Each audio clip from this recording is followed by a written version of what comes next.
Assalamualaikum warahmatullahi wabarakatuh. Selamat datang kawan-kawan semuanya di channel Riam Biru. Terima kasih banyak untuk kawan-kawan semua yang sudah berkenan hadir di channel ini. Dan sebelumnya mohon maaf nanti kalau terdengar kurang nyaman karena narator suaranya lagi mindeng parah, dan ya semoga itu tidak mengurangi kualitas dari cerita ini. Ya kurang lebihnya mohon dimaafkan. Nah, kali ini tuh ada satu cerita datang dari Mas Johan di Magetan. Mas Johan menceritakan tentang satu pengalaman horor yang pernah dialami kisaran tahun 2008. Jadi di tahun 2008 itu Mas Johan sudah menikah gitu ya. Dan karena ya itu susah gitu ya. Hidup itu rasanya itu lumayan cukup susah dan lumayan cukup membingungkan buat Mas Johan kala itu. Dia memang siangnya itu bekerja. Bekerjanya nggak diceritakan bekerja apa, tapi untuk nambah-nambah. Jadi sebelumnya itu istrinya bekerja. Nah, Mas Johan sama istri itu menikah kurang lebih hampir 3 tahun, tapi belum dikaruniai anak waktu itu. Belakangan istrinya itu lagi hamil, dan hamil itu udah mulai lumayan cukup besar. Nah, dari situ itu berpengaruh juga ke perekonomiannya si Mas Johan, karena sebelumnya istrinya Mas Johan itu juga bekerja, tapi setelah hamil dan hamil itu membesar dan Mas Johan juga khawatir, akhirnya ya sudah istrinya berhenti bekerja. Nah, untuk menutup kekurangan tadi yang biasa dihasilkan oleh istrinya, Mas Johan pun nyambung pekerjaan. Dia pulang dari kerja yang utama itu sekitar jam 5 sore, istirahat dulu sejenak di rumah, dan nanti malamnya sekitar jam setengah 7 atau jam 7 malam, Mas Johan itu nyambi-nyambi ngojek. Dan ngojek itu sampai ya mungkin kurang lebih sekitar jam 11, jam 12 malam itu nanti baru pulang Mas Johan. Hal itu udah dilakukan sama Mas Johan kurang lebih sekitar 3 minggu lamanya semenjak istrinya itu ya udah berhenti nggak bekerja, udah nggak menghasilkan gitu, fokus ke kehamilannya itu tadi. Nah, ada sesuatu yang nggak disangka-sangka sama Mas Johan terjadi. Malam itu Mas Johan keluar, dia baru keluar itu dapat penumpang. Alhamdulillah gitu kata Mas Johan, baru keluar itu dapat penumpang, diantarlah ke tempat tujuan. Terdengar suara azan Isya, dan ya sudah, sholatlah dulu si Mas Johan. Di kampung tersebut kebetulan ada sebuah masjid. Nah, sholat di sana, parkir di masjid tersebut, Mas Johan sholat gitu kan. Begitu sholat, motor itu udah ndak ada. Motornya Mas Johan itu hilang. Dicari-cari gitu kan, ini motor kemana ya? Perasaan aku tadi parkirnya di sini. Apa ada yang mindahin atau apa gitu kan. Terlihat kebingungan beberapa orang pun dari yang tadi sholat jamaah itu nanya ke Mas Johan, kenapa Mas, ada apa Mas? Saya nyariin motor saya gitu kan. Dicariin gitu ya, kemana-mana dibantuin sama orang-orang tersebut pun nggak ada. Jadi motor itu hilang. Ya dihibur lah sama mereka-mereka yang ada di situ. Udah sabar ya Mas ya gitu ya, sabar, semoga nanti ada rezeki lagi bla bla bla bla gitu. Dalam hatinya Mas Johan, ya tetap sabar sih sabar, cuman ini nanti gimana, ini tuh salah satu mata pencaharianku gitu ya, buat bekerja juga, buat nganter istri misal kontrol dan sebagainya. Ini motor cuman satu-satunya, ini gimana kalau misal hilang, aku tuh nggak punya biaya gitu ya. Biaya itu nanti ya buat berobat, buat biaya kelahiran dan sebagainya. Ini kok malah hilang begini. Mas Johan sedih, duduk di sana sama beberapa bapak-bapak, disuruh bikin laporan dan sebagainya. Laporan ke RT itu juga udah, pokoknya kayak gitulah, sesuatu yang Mas Johan sendiri gak bisa ingat dengan baik karena pikiran lagi kalut. Akhirnya apa? Jam 9 malam Mas Johan pun keluar dari kampung tersebut. Keluar ke sana, jalan, permisi, pamitan sama bapak-bapak yang dari tadi itu setia menemani Mas Johan. Dan Mas Johan mengucapkan terima kasih untuk hal itu gitu ya. Masih ada orang-orang baik yang setidaknya peduli, ikut nyariin, nanya-nanyain, tadi ada orang begini-begini. Memang beneran katanya itu ada yang ngambil gitu ya. Pokoknya udah pergi ke sana jauh. Nah, dari situ ini Mas Johan bukannya nggak lapor yang berwenang atau apa gitu. Pikirnya Mas Johan, lah gitulah pokoknya ya, nggak usah diperpanjang. Nah, Mas Johan pun jalan ke depan sana, jalan pun itu udah bener-bener gak fokus sama sekali. Gimana gitu ya, nanti aku cerita sama istri, ini malam ini aku pulang aja, bingung gitu. Nah, tadi ada warga yang sempat nawarin, Mas, sampean itu pulangnya kemana? Saya pulangnya ke sini, mau tak anterin pulang enggak, Mas? Enggak lah, nanti dulu, kata si Mas Johan. Belum siap Mas Johan untuk pulang. Satu, untuk cerita ke istrinya motornya hilang, itu tuh kayaknya belum siap, jadi menunda dulu gitu ya. Ditunda, aku butuh nenangin diri dulu, aku butuh berpikir jernih dulu. Jalanlah ke sana, keluar dari kampung tersebut dan tibalah di area jalanan yang lumayan cukup besar.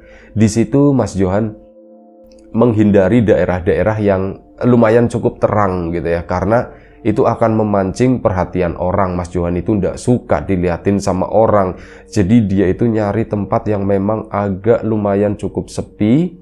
Duduklah Mas Johan di sana, di sebuah trotoar.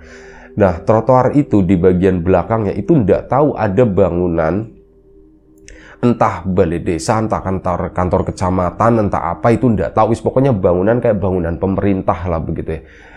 Ini Mas Johan duduk di sana, di area belakangnya itu juga masih ada semak-semak yang gak terawat begitu ya, gelap. Di situ memang ada lampu, cuman ketutup sama pepohonan yang ada di tepi jalan.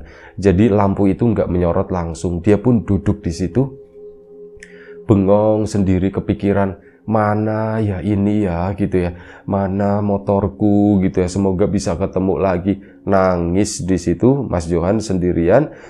Dan setelah mungkin kurang lebih sekitar 15 menit Mas Johan di situ, pikiran pun mulai agak tenang, karena ya sudahlah, udah pasrah, namanya udah hilang, ya sudah, mau gimana lagi. Kayak gitu ya, berusaha menerima, tapi tetap begitu membayangkan, muka istrinya muncul, nggak membayangkan istrinya bakalan marah, enggak. Tapi aku itu nggak tega buat ngomongnya gitu ya. Aku ngomong, Dek, motor Mas hilang gitu ya. Nah, itu nanti ada kepanikan dari istrinya, meskipun istrinya ndak marah, tapi hal itulah yang bikin nggak nyaman gitu. Nah, dari situ udah akhirnya sedih lagi, diem lagi kayak gitu kan. Ini nggak nyaman banget ya, mohon maaf. Nah, akhirnya sudah terdiam duduk di sana, kurang lebih udah memakan waktu sekitar setengah jam. Gak ngapa-ngapain, cuman ngeliatin beberapa orang itu masih mondar-mandir, sampai akhirnya daerah jalan tersebut pun mulai lumayan cukup sepi gitu ya. Nah, saat udah sepi, Mas Johan dari arah kanan sana, arah kanan trotoar yang lurus begitu ya, ini melihat ada sesuatu yang berjalan, ada seseorang, cuman ini tuh aneh. Karena apa? Orang tersebut jalan, tapi kakinya itu gede. Mirip orang yang kayak terkena kaki gajah semacam itu gitu. Dari kejauhan itu siapa ya? Dia itu jalan sepertinya tertatih-tatih, dan Mas Johan itu tahu dari sana, oh ini seorang laki-laki nih. Jalan makin mendekat, dan sosok tersebut mulai terlihat jelas. Itu adalah seorang pria yang dengan badan yang gempal, yang gendut begitu ya.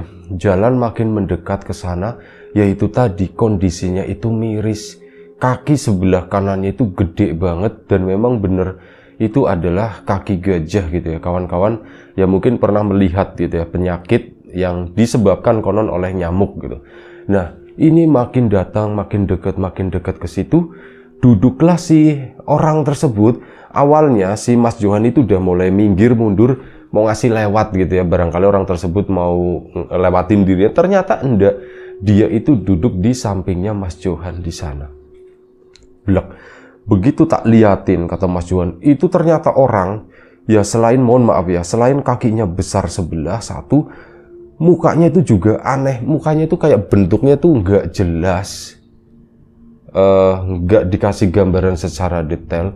Tapi nggak, ya umumnya muka wajah itu kan sinkron kanan dan kiri. Ini tuh mukanya tuh agak meleot begitu, kayak ada benjolan-benjolan di mukanya tadi.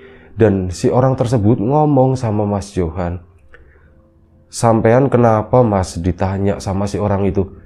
Mas Johan pun bingung. Saya ndak apa-apa Mas gitu, saya ndak apa-apa. Kok sampean dari tadi tak perhatiin diem aja di sini, kata si orang itu. Iya, saya diem aja di sini, saya bingung, kata si Mas Johan. Sampean bingung kenapa, katanya, ditanyakan. Mas Johan pun akhirnya cerita, karena nggak kuat Mas. Saya mau pulang, tapi saya nggak ada ongkos Mas. Ditanya begitu sama dia. Nggak, bukan nggak ada ongkos, saya ongkos masih ada. Saya tadi habis ngojek, cuman saya mau pulang, tapi motor saya tuh hilang Mas, kata si Mas Johan. Oh, motor sampean hilang. Hilangnya di mana? Kata si mas-mas tadi ya, si orang gendut itu. Hilangnya di mana? Hilangnya tuh di situ pas saya lagi sholat Isya di masjid di sana. Oh ya sudah, ndak usah dipikirin Mas, kata si itu. Dalam artinya Mas Johan yang tadinya udah mulai tenang gitu, mikir nggak usah dipikirin gimana gitu, tapi dia cuman diem aja gitu. Iya Mas, cuman iya begitu aja. Udahlah, lagian orang ini mau ngapain juga gitu kan. Akhirnya apa? Dia bangun, si orang tersebut nggak permisi, nggak apa, itu pergi meninggalkan Mas Johan di sana. Mas Johan pun makin, ini orang aneh gitu ya. Alah, balik lagi kepikiran masalah motor hilang tersebut dan memutuskan untuk udahlah, aku pulang jalan kaki aja. Akhirnya pulang jalan kaki lah Mas Johan. Sambil jalan kaki pun dia terus berpikir. Nah, sampai akhirnya Mas Johan itu mungkin jalan itu udah sekitar setengah kilometer kali ya, udah lumayan cukup jauh. Mas Johan itu baru nyadar. Jadi yang di pinggir jalan itu kan suka ada cermin itu ya, yang bulat, cermin cembung yang ditaruh di perempatan atau apa. Nah, Mas Johan lewat ke sana, ini ngeliat di belakang ada yang ngikutin Mas Johan. Loh, kok dia ngikutin? Mas Johan pun nengok ke belakang, si orang itu dengan jarak yang lumayan cukup jauh, itu ngikutin di belakangnya Mas Johan. Lah, ini orang mau ngapain ya? Kok ngikutin aku terus? Jalan lagi Mas Johan ke sana lah, bodoh amat gitu ya. Sampai memasuki kampungnya, si sosok tersebut itu masih ngikutin Mas Johan. Lah, dia masih ngikutin di sana, dan akhirnya Mas Johan pun mulai agak sedikit takut. Ini sebenarnya orang itu mau apa sih? Hidupku itu udah susah, hidupku tuh lagi repot. Apa iya dia mau ngerepotin lagi, pikirnya Mas Johan. Dan singkat cerita, Mas Johan pun tiba di rumah. Saat tiba di rumah, benar-benar Mas Johan itu kaget setengah mati. Karena apa? Motornya Mas Johan itu ada di ruang tamu.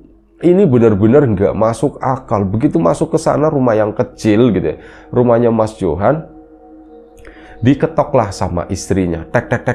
Sama istrinya, sama Mas Johan. Assalamualaikum, assalamualaikum, dibuka sama istrinya. Jegrek. Ya Mas, kamu dari mana Mas? Ditanya sama istrinya seperti itu. Nah, begitu ngelongok, lah kok motor ada di sini? Mas Johan itu bingung. Kamu nanya apa? Gitu kan ditanya. Ya Mas Johan dari mana? Katanya. Bukannya tadi udah masuk ya Mas ya? Hah? Udah masuk apanya? Kata si Mas Johan.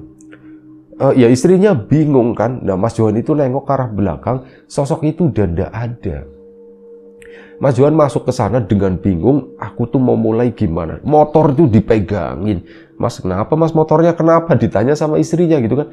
Ndak apa-apa, ini motor gimana ceritanya, kata si Mas Johan. Gimana ceritanya apanya Mas? Ini loh motor kok ada di rumah, kata si Mas Johan. Lah, sampean itu ngelindur atau gimana, kata si istri. Ya sama-sama bingung, dan akhirnya Mas Johan pun duduk di sana lemes gitu kan. Itu beneran ya Dek? Itu motor beneran ya Dek? Beneran itu. Kuncinya mana? Kuncinya akhirnya diambilin sama istrinya kuncinya. Mas Johan pun balik lagi ke depan, motor itu dihidupin, drem, ya jalan beneran. Kenapa sih Mas, kamu kenapa, kata si istrinya. Bingung istrinya itu. Udah tahu Mas juga bingung. Ya aku juga bingung Mas, kamu itu kenapa? Jadi gini, akhirnya Mas Johan pun cerita ke istri. Jadi gini Dek, Mas itu tadi sholat Isya di sana, motor Mas itu hilang, katanya. Hah? Hilang Mas gitu? Iya, motornya hilang. Bingung wis, pokoknya duduk di trotoar di sana. adalah hampir 1 jam di situ. Terus Mas udah memutuskan untuk pulang. Loh, kok motornya ada di sini, kata si itu. Lah, kok bisa kayak gitu, Mas? Sebentar, Mas Johan akhirnya kan nanya sama istrinya. Nah, di rumah sendiri apa yang terjadi? Mas, kamu tadi itu sekitar jam 9. Nah, jam 9 mungkin Mas Johan itu masih duduk di trotoar di sana. Kamu itu sekitar jam 9 itu udah pulang. Aku, loh kok Mas Johan tumben udah pulang jam segini, itu capek kali ya. Ya sudah, tak bukain pintu. Kamu naruh motor di sana, dimasukin gitu ya. Langsung dimasukin aja, slep. Terus udah. Aku itu sempat nanyain, Mas mau bikin apa gitu kan, ditanyain. Kamu itu diem aja, Mas. Terus kamu nyelonong ke belakang. Ya sudah gitu. Aku pikir, alah nunggulah nanti Mas Johan itu mau dibikinin apa, atau aku udah nanya gitu kan. Ya gak tahu, aku itu ketiduran, Mas, kata si istrinya. Kamu ketiduran dan jam 9 itu Mas masih di trotoar, Dek. Itu siapa ya, Dek ya? Aku juga ndak tahu, Mas. Aku juga ndak tahu beneran. Masa iya sih seperti itu, kata istrinya. Sumpah gitu, motor Mas tuh hilang. Kamu kalau ndak percaya, nanti yuk, kata si Mas Johan, nanti yuk. Nanti ngapain, Mas? Ya udah, nanti tak bawa ke itu, ke arah sana, ke daerah yang dimana motornya Mas hilang, di daerah masjid situ. Akhirnya apa, malam itu pun istirahat Mas Johan sama istri. Mas Johan tentu saja nggak bisa istirahat langsung ya. Dia tuh masih kepikiran, istrinya sih langsung blek gitu, langsung pulas. Keesokan paginya, pagi-pagi Mas Johan itu kan kerja dulu. Nah, siang hari itu waktu istirahat Mas Johan itu pulang. Itu ngajakin istrinya, yuk Dek kesana yuk, sholat duhur di masjid itu katanya. Akhirnya dibawa istrinya ke situ, ke masjid tersebut yang memang nggak terlalu jauh lokasinya. Nah, begitu sampai di sana, ketemulah sama beberapa warga yang tadi malam bantuin itu ya. Loh, Mas, motornya udah ada lagi, Mas, ditanya sama warga gitu. Itu dia, Pak, saya juga mengalami suatu keanehan, Pak. Semalam motor saya udah bohong, motor saya itu hilang, Pak, kata si Mas Johan. Tapi ya diceritakan semua ke itu ya, yang orang-orang yang ada di sana, yang kebetulan belum pulang waktu itu. Kok aneh ya, Mas ya gitu. Iya, makanya saya juga bingung. Tuh kan, istrinya akhirnya percaya. Iya ya, Mas, kok bisa begitu. Akhirnya diantar pulanglah lagi istrinya tersebut. Mas Johan lanjut bekerja. Nah, malam harinya Mas Johan memutuskan untuk tidak ngojek karena masih trauma dengan kejadian sebelumnya. Jadi udahlah, aku di rumah aja, aku nggak mau ngojek dulu, pikirnya Mas Johan. Akhirnya diem di situ. Ya cuman ngobrol-ngobrol sama istrinya, masih membahas pengalaman yang kemarin itu yang aneh. Motor itu pun disawang begitu ya. Mas Johan pun berpikir, semalam, oh iya, semalam itu, nah akhirnya baru diceritakan ke istrinya. Tadi malam Mas itu kan duduk di trotoar ya, lagi takut-takutnya, lagi stres-stresnya gitu. Datang ke seseorang dengan perawakan yang gede gitu ya, perawakan yang gedut. Kakinya tuh gede sebelah, Dek. Begini-begini, dan dia tuh ya ngajakin ngobrol, katanya udah nggak usah dipikirin. Ya gitu, Mas, kan ya kesel jadinya. Pas Mas pulang, sosok laki-laki itu ngikutin terus. Ngikutin, Mas. Iya, ngikutin sampai kemana? Ya sampai nggak tahu, masuk ke kampung. Mas itu juga ngerasa takut. Ya wis, akhirnya Mas masuk ke rumah. Nah pas ke rumah, pas kamu bukain pintu, Mas kaget gitu kan. Itu siapa ya, Mas ya? Itu siapa ya, Mas ya? Nah malam itu istrinya udah tidur. Masih sore, sekitar jam 10 malam. Pintu depan rumahnya Mas Johan itu ada yang ketok. Tak tak tak tak, kula nuwun. Mas Johan itu kayak, aku itu inget suara ini, tapi suaranya siapa ya? Sepintas itu keinget yang sosok yang gendut itu. Kok kayak suaranya dia ya gitu. Akhirnya apa? Mas Johan pun ngelongok. Bener, dilihat dari jendela, ternyata memang beneran sosok tadi. Akhirnya ya Mas Johan antara takut tapi penasaran juga. Akhirnya dibukalah pintu tersebut. Iya, Mas, katanya. Kamu baik-baik aja, Mas? Ditanya sama si itu. Iya, Mas, saya baik-baik aja. Motornya udah ketemu kan? Motornya udah balik kan? Sudah, Mas, motornya udah balik. Ya sudah, kalau begitu saya permisi dulu. Nah, Mas permisi dulu gimana? Sini mampir dulu ke sini. Nah di situ Mas Johan itu baru nyadar. Ini mohon maaf ya. Jadi Di terasnya Mas Johan itu kan pakai keramik warna putih. Di keramiknya tersebut itu kayak belepotan antara darah campur nanah begitu ya. Jadi si orang itu kakinya itu sepertinya terluka atau gimana. Mas Johan pun melihat, Mas, nun sewu, itu kaki ndak apa-apa Mas, kayak gitu Mas. Ya mau gimana lagi, kata si bapak itu, kata si mas-mas yang gendut itu. Ya mau gimana lagi Mas, barangkali mau diobatin atau apa, kata si Mas Johan. Ah, ndak usah, katanya begitu. Saya permisi dulu, kata situ. Akhirnya permisi, dia balik ke sana. Mas Johan pun cuman berdiri begitu kan, melihat si orang tadi yang gendut. Sumpah sosok ini tuh aneh banget. Dia itu siapa sih sebenarnya? Keluarlah dari area halaman rumahnya Mas Johan. Saat dilihat di lantai, yang belepotan itu tuh hilang di sana. Lah, kok hilang gitu? Dan gak ada bau sama sekali ya. Loh, kok hilang begini? Itu siapa sih sebenarnya? Mas Johan pun akhirnya ngejar ke sana, keluar. Orang itu, sosok itu tuh udah ndak ada. Lah, dia ndak ada. Akhirnya Mas Johan pun balik lagi ke sana. Saat balik, istrinya itu kontraksi. Mas, perutku mules, Mas, perutku mules. Akhirnya apa? Dibawalah si istrinya tadi ke rumah sakit malam itu, minta tolong sama tetangganya. Minta tolong karena butuh mobil ya. Nah, minta tolong di situ dibantuin gitu. Si istrinya dibawa ke rumah sakit sana dan ternyata malam itu memang mau melahirkan. Tapi sayangnya bayinya Mas Johan itu meninggal. Dan mohon maaf, bayinya Mas Johan itu kondisinya mirip dengan sosok yang itu yang ditemui, terutama di bagian muka. Sebelumnya di USG, di apa gitu, itu normal, tidak ada yang aneh-aneh.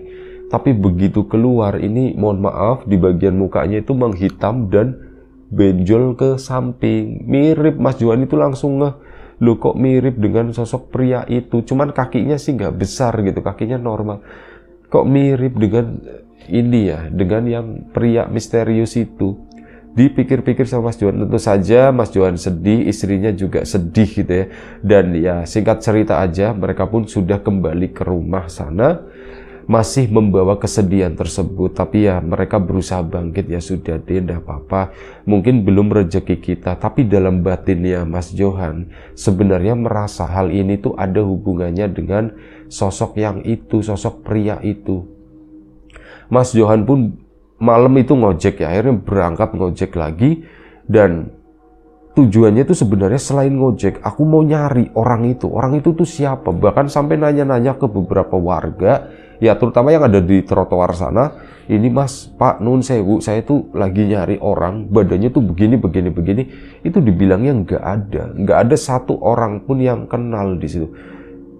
Mas Johan kan bingung, mengalami titik buntu. Ini tuh aku harus gimana ya, ketemu dia itu di mana? Sampai akhirnya hal itu udah dilakukan sama Mas Johan itu selama beberapa hari. Bahkan istrinya Mas Johan sendiri itu udah mulai pulih gitu dari pasca melahirkan tersebut. Udah sekitar hampir 1 bulan lah Mas Johan melakukan itu, sekali-kali ngojek, sekali-kali enggak gitu kan. Akhirnya apa? Pulang malam, habis dia ngojek itu sambil nyari-nyari lah si sosok itu ya. Dia itu melihat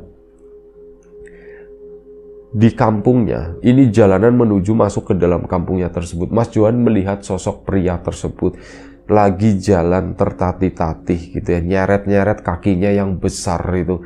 Nah, itu dia langsung digas ngedeket ke arah si Mas Johan, ke arah si pria tersebut. Begitu di sana motor itu langsung distandarin di situ. Standarin langsung ngedeketin, "Mas, woi Mas," gitu kan, dipanggil-panggil. Mas Johan itu marah, ini pasti ada hubungannya sama. Nah, si laki-laki tersebut nengok, putar balik ke arahnya Mas Johan. Mas Johan kaget, benar-benar kaget. Si laki-laki tersebut, ini mohon maaf lagi, dia lagi ngegendong bayi, dan bayi itu mirip dengan bayinya Mas Johan yang meninggal. Ada benjolannya gitu ya. Dan si laki-laki itu posisinya lagi apa? Lagi nenenin si bayi yang digendong tersebut. Lagi dinenenin, bener-bener. Namanya orang gendut itu kan ya ada ada benjolannya gitu ya. Nah ini tuh ya posisinya tuh kayak gitu, kayak lagi nenenin. Mas Johan mundur-mundur gitu. Sampean itu laki-laki atau perempuan sih sebenarnya? Oh ya lupa ya, mungkin di gambaran sebelumnya si laki-laki tersebut itu nggak pakai baju ya, cuman pakai celana entah apalah gitu, penutup bawah itu ada, cuman bagian atasnya tuh nggak ada. Nah, jadi begini posisinya, lagi nenenin. Mas Johan mundur-mundur, dia pun agak sedikit takut. Si laki-laki itu pun cuman senyum begini, senyumnya nggak nyeremin ya, tapi entah kenapa kayak ada sesuatu di sana. Mas Johan pun nggak kuat, akhirnya jatuh pingsan. Plek di situ ketemu sama warga, dibangunin dulu di sana, berusaha dipinggirin ke pinggir jalan. Mas Johan pun akhirnya bangun, kaget gitu kan, langsung bangun. Mas, kenapa mas? Nah, di situ Mas istighfar, sampean kenapa sampean kok pingsan di pinggir jalan seperti ini, kenapa Mas? Aku udah tahu Mas, aku tuh habis ngelihat sesuatu Mas. Sampean itu ngelihat apa gitu kan, diceritakan. Aku ngelihat begini Mas, termasuk yang bayinya dan sebagainya. Akhirnya apa, dianterin sama warga, yaudah yuk pulang dulu ke rumah. Akhirnya pulanglah ke rumah ke sana. Nah sesampainya di rumah itu istrinya lagi nangis. Tambah bingung lagi kan, Dek kamu kenapa kamu nangis? Enggak tahu Mas, aku tadi mimpi gitu. Mas Johan itu belum cerita kalau dia itu habis pingsan gitu. Duduk di sana, warga pun yang nganter akhirnya permisi pulang. Mas Johan bilang terima kasih dan sebagainya. Udah, Mas Johan pun nanya sama istrinya, loh kamu kenapa Dek? Mas aku tadi mimpi Mas. Kamu mimpi apa? Aku mimpi anakku Mas, anakku yang kemarin ndak ada itu Mas. Kamu mimpi apa? Ditanyakan. Nggak tahu, aku mimpi anakku tuh direbut Mas. Aku bayanganku tuh ya aku lagi nenenin anakku, lagi duduk di situ. Aku lagi duduk di belakang rumah di sana Mas. Terus tiba-tiba bayiku tuh direbut Mas. Direbut siapa? Kayaknya kamu tahu deh Mas gitu. Siapa gitu? Itu yang pernah kamu ceritain yang gendut yang itu Mas. Hah kayak gitu? Iya, kamu bisa gambarin enggak? Digambarin sama istrinya, mukanya tuh seperti apa, kakinya bagaimana, dan bayiku itu direbut Mas, dinenenin sama dia Mas. Nah di situ Mas Johan kan lemes lagi. Dek, Mas itu makin yakin kayaknya. Kenapa Mas? Awalnya Mas Johan itu takut untuk ngomongin hal ini ke istrinya ya. Kematian anak kita itu ada hubungannya dengan sosok itu. Yang namanya takdir ya Dek ya gitu ya. Tapi tidak tahu, sepertinya Mas itu ngerasa ini tuh ada hubungannya. Maksudnya gimana Mas? Mas Johan pun akhirnya cerita tadi pengalaman di jalan sama plek dengan apa yang dialami oleh istrinya di bagian itu ya, nenenin tersebut mungkin gitu ya. Istrinya mengalaminya di dunia mimpi, diambil gitu ya. Setelah itu mungkin lagi perjalanan pulang atau bagaimana, pokoknya masih di kampung tersebut. Mas Johan itu melihat dia itu posisinya lagi begitu. Nah diceritain kayak gitu, istrinya tambah nangis gitu. Mas kok bisa begitu ya Mas, kok bisa begitu? Mas juga ndak tahu Dek. Nah di situ akhirnya, Mas ini gara-gara motor kamu yang hilang gitu. Disalahin Mas Johan. Maksudnya gimana Dek? Iya motormu hilang, terus kata kamu kan motor kamu hilang terus balik lagi gitu kan, motornya bisa balik lagi. Jangan-jangan itu sebagai gantinya Mas gitu kan. Ya Mas Johan sebenarnya dalam hati berpikiran, sempat mikir ke arah sana juga, tapi ya aku nggak ngerti dan aku nggak mau disalahkan juga, dan aku nggak mau istriku berpikir ke arah sana. Akhirnya Mas Johan pun ngomong, ya Mas juga nggak tahu Dek, dan nggak tahulah gitu dengan kejadian seperti ini. Cuman kita mikirnya jangan terlalu jauh ke sana gitu. Mas terus ini gimana Mas, ini gimana Mas? Ya sudah tenang aja, kita ikhlas dengan semuanya kata Mas Johan. Nanti kita coba konsultasi lah, kita coba ngobrol sama orang tua dan sebagainya. Akhirnya setelah itu Mas Johan pun pertama datang ke mertua sana, tapi dengan agenda itu menceritakan semua yang dialami oleh Mas Johan, istrinya dari awal sampai akhir. Datang ke situ ya mertuanya pun juga kaget ya waktu itu. Mertuanya pun ya komen, apa yang terjadi sebenarnya, kok bisa seperti itu Johan? Barangkali kamu pernah mengalami sebelum-sebelumnya itu apa begitu ya. Mas Johan pun berusaha berpikir, apa ya kira-kira ya, kok bisa terjadi seperti ini. ditarik-tarik ke belakang, dan Mas Johan pun udah inget apa-apa saat itu. Tapi ini istri masih ngobrol sama orang tuanya. Mas Johan itu duduk sendiri, pikirannya tuh masih menerawang gitu. Tiba-tiba dia itu teringat dengan satu hal. Jadi beberapa tahun yang lalu, entah berapa tahunnya lupa, Mas Johan itu pernah mengalami satu kejadian. Dulu pernah Mas Johan itu dimintai tolong, tapi belum jadi tukang ojek ya waktu itu. Dia lagi buru-buru, pokoknya aku mau pulang karena istriku ulang tahun waktu itu. Mas Johan pulang cepet, ini sore hari. Nah, di jalan itu di stop sama seseorang. Mas berhenti, Mas mau minta tolong, Mas mau minta tolong. Mas Johan pun berhenti. Kenapa Pak? Minta tolong anterin itu. Nah, begitu nengok ke sana, itulah di sana Mas Johan baru ingat, astagfirullahaladzim, itu kan orang kondisinya tuh sama. Mungkin dia lagi sakit, mau minta tolong diboncengin, entah ke rumah sakit atau ke apa gitu. Dan Mas Johannya bilang, aduh Mas, maaf Mas, saya buru-buru Mas, saya buru-buru, yang lain aja. Saya pun jalan, kata Mas Johan, dan dia sepanjang jalan itu tuh ngerombet marah-marah gitu. Apaan sih kayak gitu, minta tolong, kayak nggak ada kerjaan lain, minta tolong sama tetangganya lah, pakai nyetop orang di jalan sembarangan aja. Aku juga lagi ada acara, istriku juga mau mau ulang tahun gitu kan. Ini ngomong kayak gitu, jadi dimintain tolong bukannya membantu, malah dia itu marah-marah. Itu yang diingat sama Mas Johan. Apa gara-gara itu ya, Mas Johan pun akhirnya cerita ke mertuanya. Pak, begini, Pak, begini, diceritakan semuanya. Nah, kata mertuanya, Han, kamu itu masih ingat enggak sama rumah tersebut itu? Diingat-ingat sama Mas Johan. Kayaknya saya masih ingat, Pak. Ya udahan, kamu mending ke sana. Ini saran dari Bapak ya. Kamu ke sana dan kamu minta maaf lah sama keluarganya gitu kan. Begitu ya Pak. Ya sudah Pak. Nah, di situ karena Mas Johan pun udah menyadari kalau dirinya memang salah. Akhirnya Mas Johan pun pergi ke sana, dicari rumah tersebut.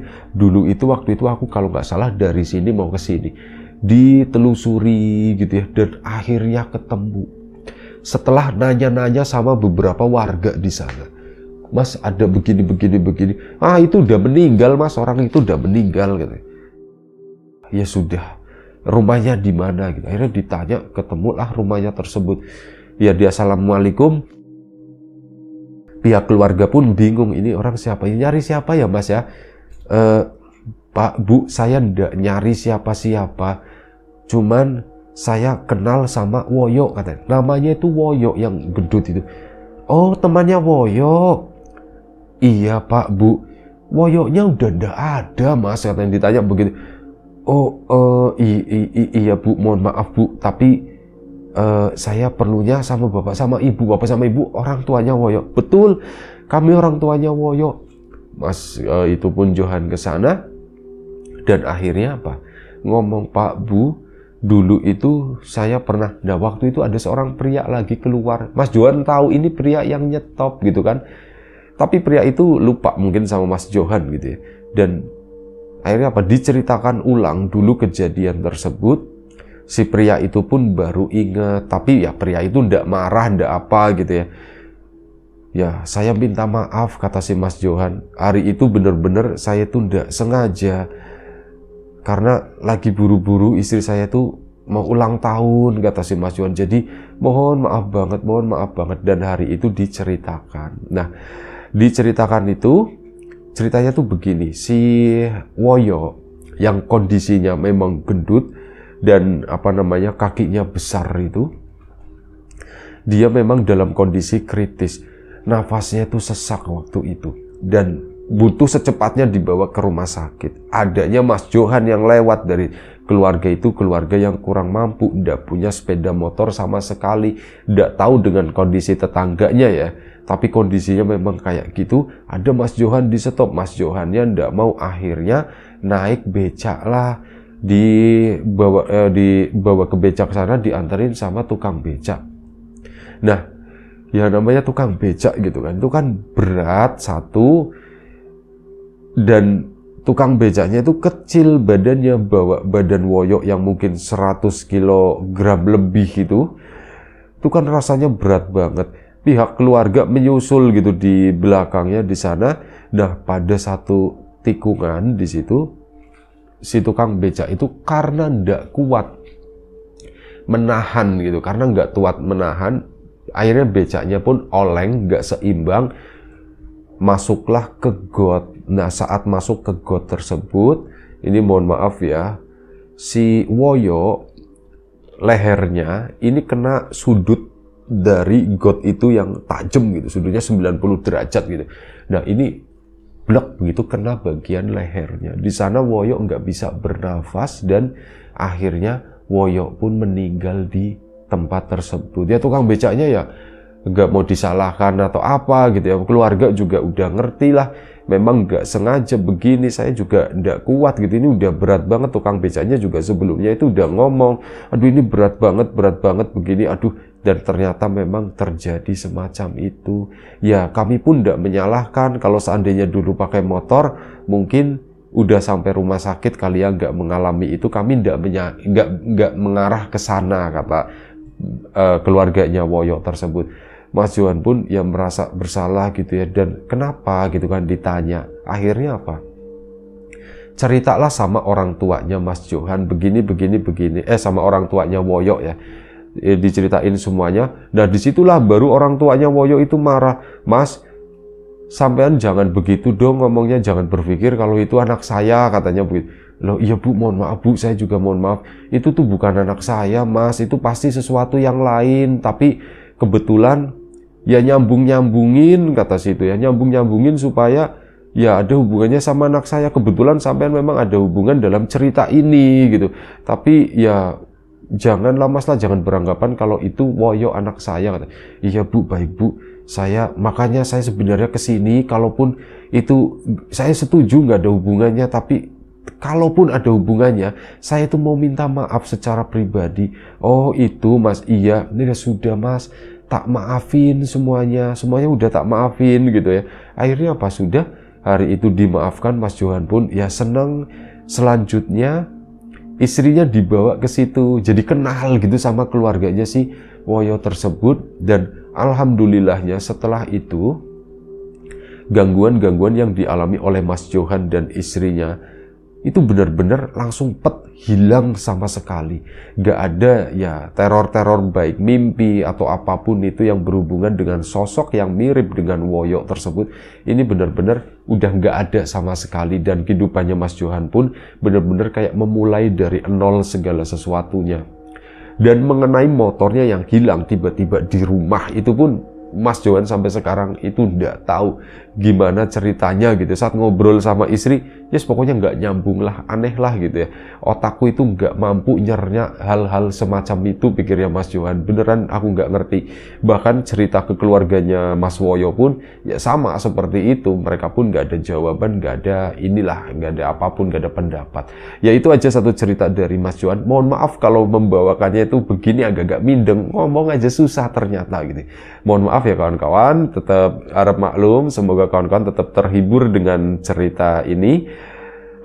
Terima kasih untuk kawan-kawan semua yang sudah berkenan hadir di channel ini. Kawan-kawan yang udah kasih support, udah kasih dukungan dalam bentuk apapun, kawan-kawan subscriber, kawan-kawan membership, kawan-kawan yang udah kasih support dalam bentuk super thanks ke Riam Biru, terima kasih banyak. Kawan-kawan yang udah ngasih like, udah nge-share ke yang lainnya, kawan-kawan yang udah ninggalin komentar juga terima kasih banyak. Semoga semua kebaikan-kebaikan itu nanti dikembalikan lagi ke kawan-kawan semua menjadi sesuatu yang lebih besar, sesuatu yang lebih berarti, sesuatu yang lebih bermanfaat lagi nantinya. Doa terbaik dari kami untuk kawan-kawan semua, semoga selalu diberi kemudahan dalam hal apapun, termasuk kemudahan dalam hal rezeki. Yang sakit segera diberi kesembuhan, yang sehat tetap dijaga kesehatannya. Baik, sampai jumpa di episode selanjutnya Riam Biru. Jaga kesehatan kawan-kawan semuanya. Sekali lagi mohon maaf, terima kasih banyak semuanya. Assalamualaikum warahmatullahi wabarakatuh.